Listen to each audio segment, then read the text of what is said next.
तो 3 बच्चों की भारी डिमांड के बाद हम ले आए हैं इस टॉपिक को लास्ट मोमेंट पर, जिसका नाम है how constructor and destructor are executed in inheritance, explain their execution with suitable example. In inheritance, constructor and destructor calls follow a specific order to ensure proper initialization and cleanup of object। तो इसमें एक proper order या फिर specific order follow होता है। वो order कौन सा होता है वो अब हम पढ़ेंगे। कंस्ट्रक्टर कॉल कैसे होते हैं? बेस क्लास कंस्ट्रक्टर मतलब बेस क्लास का कंस्ट्रक्टर जो है वो पहले कॉल होएगा। देखो, when you create an object of a derived class the constructor of base class, all base classes are called first in the order of inheritance। This ensure the base class members are initialized before the derived।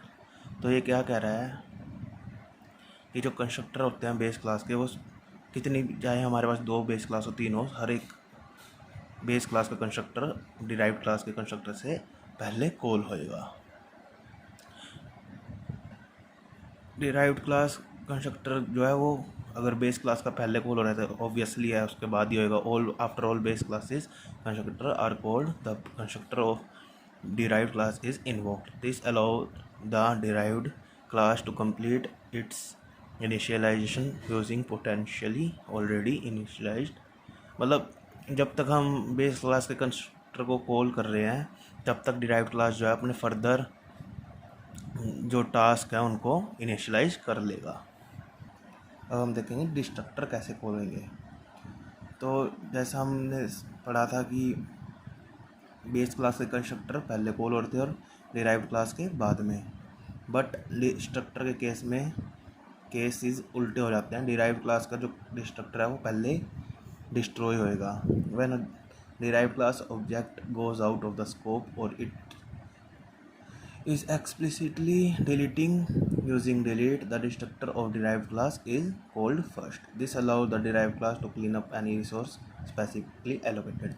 अब common सी बात है, अगर मैं base class का destructor पहले ही destroy करवा दूंगा तो मतलब बेस क्लास का कंस्ट्रक्टर पहले ही डिस्ट्रॉय करवा दूंगा तो वो डिराइव्ड क्लास के डिस्ट्रक्टर को और कंस्ट्रक्टर को कॉल ही नहीं करेगा। मतलब डिराइव्ड क्लास का कंस्ट्रक्टर डिस्ट्रॉय होएगा ही नहीं। इसलिए जो हमारा कंपाइलर है वो पहले ही डिराइव्ड क्लास के कंस्ट्रक्टर को डिस्ट्रक्ट कर देगा, देन वो बेस क्लास के पास जाएगा और उसके कंस्ट्रक्टर को डिस्ट्रक्ट करेगा।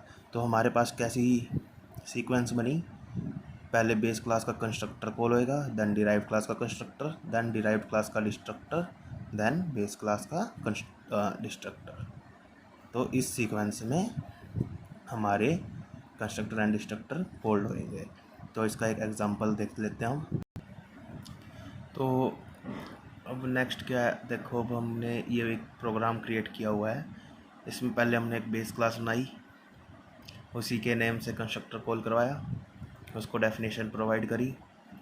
अगेन कह रहा हूँ इसके साथ कंफ्यूज नहीं होना, इसको मत देखो, ये किसी किसी कंपाइलर में यूज़ करना पड़ता है क्योंकि स्टैंडर्ड लाइब्रेरी प्री डिफाइंड नहीं होती उनमें।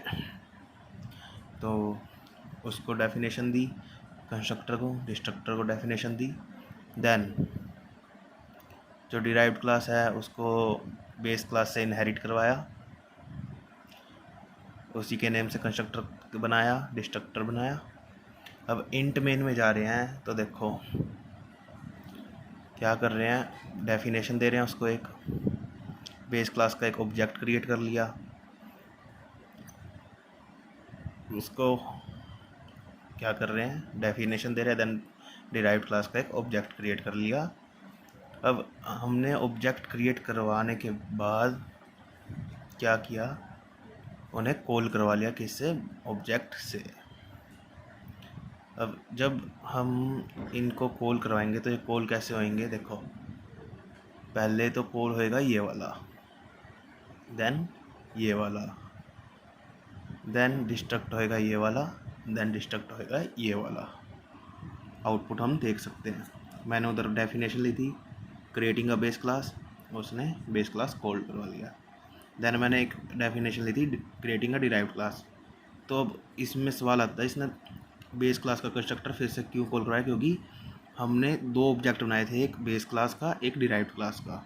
अगर सिर्फ डिराइव्ड क्लास का ऑब्जेक्ट बनाता तो 2 बार नहीं आता, बट एक बार बेस क्लास के ऑब्जेक्ट ने कॉल करवाया बेस क्लास का कंस्ट्रक्टर, एक डिराइव्ड क्लास के ऑब्जेक्ट ने कॉल कराया बेस क्लास का कंस्ट्रक्टर। देन डिराइव्ड क्लास का कंस्ट्रक्टर कॉल होया वो डिराइव्ड ऑब्जेक्ट की वजह से।